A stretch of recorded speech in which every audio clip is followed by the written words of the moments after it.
diversas hipóteses, cara, de conspiração, né, que podem ter resultado na morte do Kennedy. A que eu acho mais interessante é a hipótese israelense. Do Mossad? Do Mossad, tá? Por quê? Não sei o Mossad, mas provavelmente o Mossad. Mas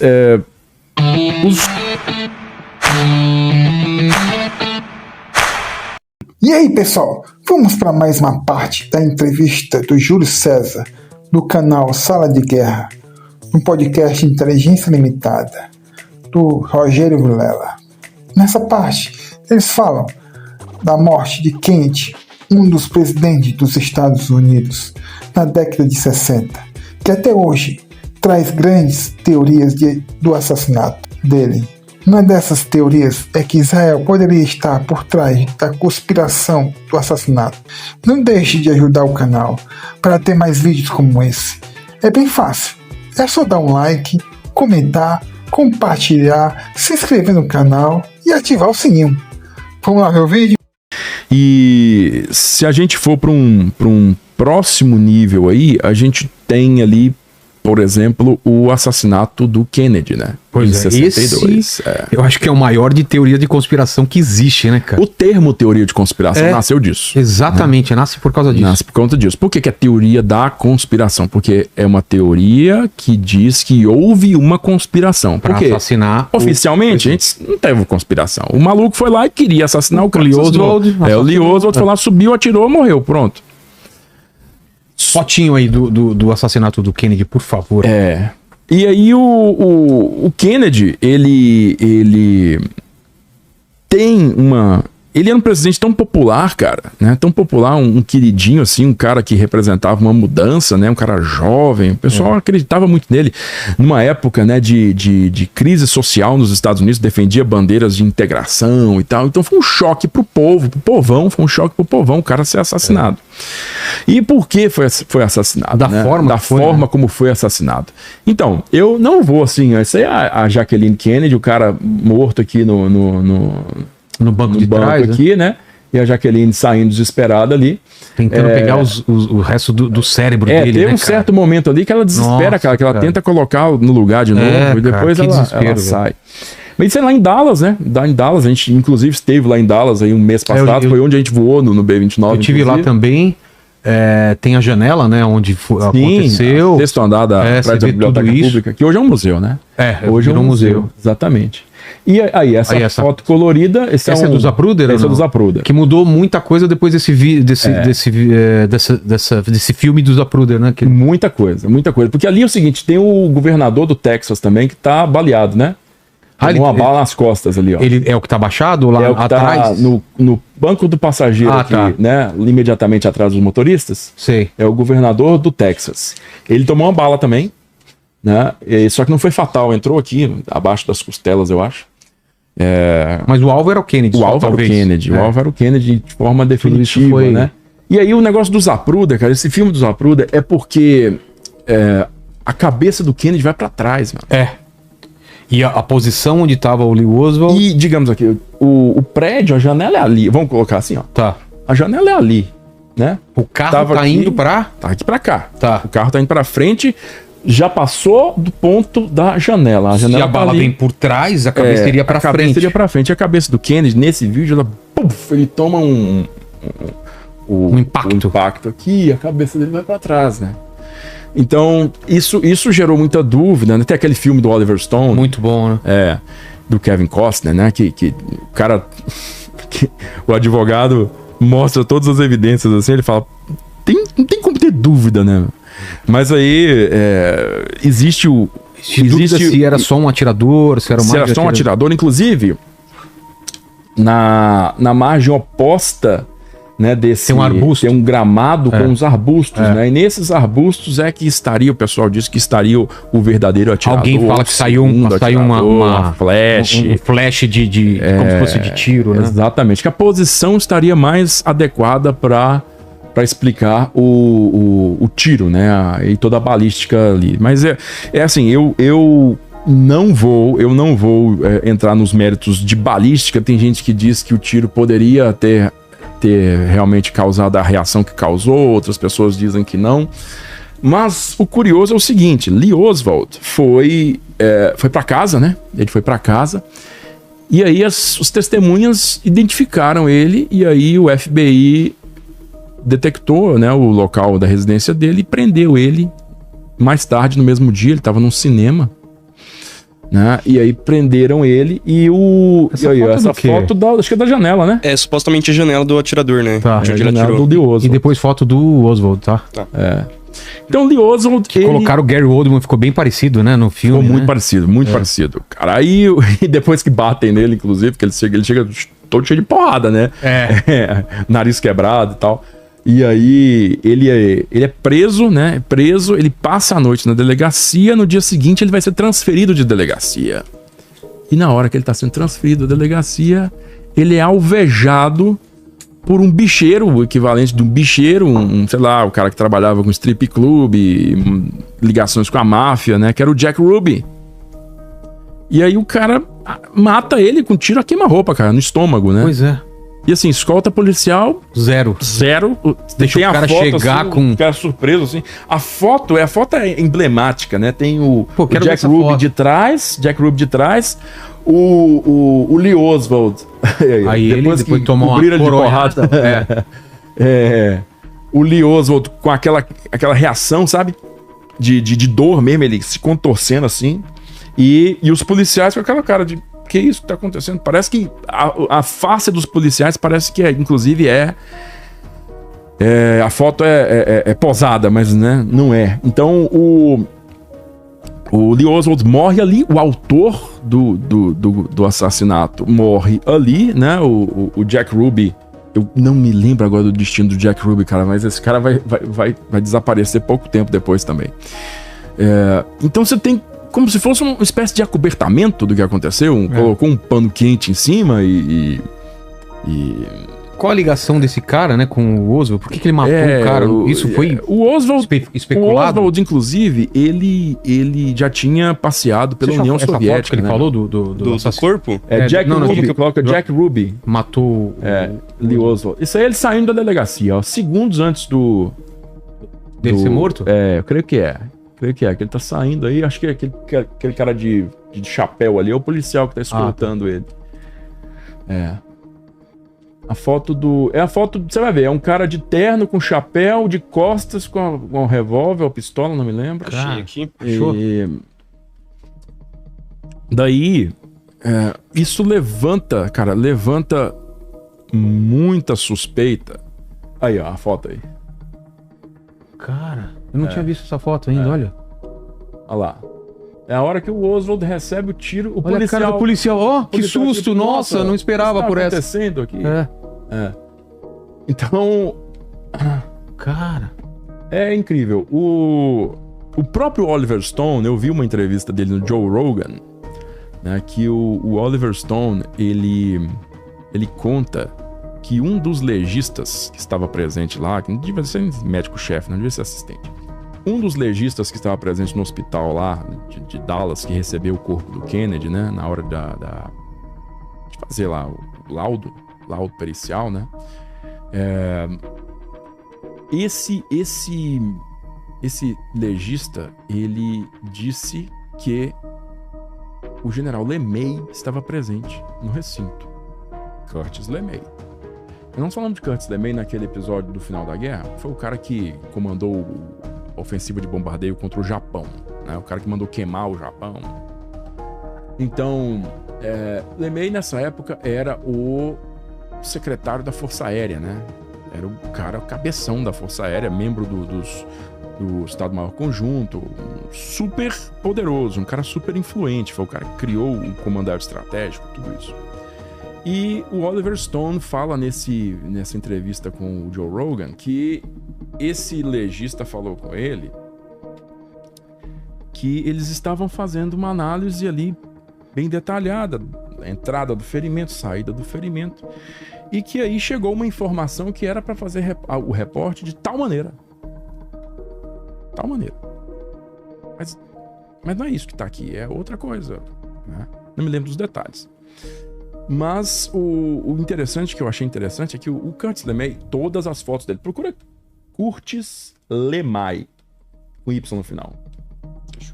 A foto que você achar dele, ele vai estar com charuto na boca. O LeMay sempre tá com charuto na boca, cara. E o Oliver Stone fala que a resposta do LeMay pra esse cara legista lá, Sim. foi simplesmente soltar a baforada na cara dele. Faz o que te mandaram. Cara. Sabe? Aí, ó. Então, Curtis LeMay, ele era, como eu falei pro seu chefe da Força Aérea, na época da crise dos mísseis de Cuba, né? Curtis LeMay, ele aconselhou fortemente o bombardeio de Cuba, né? Para destruir lá os pontos de lançamento de mísseis e tal. E isso resulta, então, numa crise bem grande entre Kennedy e LeMay, né? Ou seja, não eram muito bons de relacionamento os dois, não. Mas, das diversas hipóteses, cara, de conspiração, né, que podem ter resultado na morte do Kennedy, a que eu acho mais interessante é a hipótese israelense. Do Mossad? Do Mossad, tá? Por quê? Não sei o Mossad, mas provavelmente o Mossad. Mas os israelenses, desde 1945, isso antes da fundação do Estado de Israel, né? Era a Agência Judaica da Palestina. O chefe da Agência Judaica da Palestina era Davi Ben-Gurion. Sim. Né? Que tem o nome do aeroporto lá, Ben-Gurion. Pra tudo quanto é lugar tem o nome dele. Né? Então, Davi Ben-Gurion, ele leu no jornal sobre a bomba atômica. E, imediatamente com a revelação da bomba atômica, revela-se para o mundo também a figura de Robert Oppenheimer, né? E ele leu que Robert Oppenheimer é um cientista judeu, né? E que diversos outros cientistas judeus em peso, né, as informações foram sendo passadas, construíram a bomba atômica para os Estados Unidos. E Ben-Gurion colocou na cabeça que era uma bomba atômica para mim. São judeus. Sim.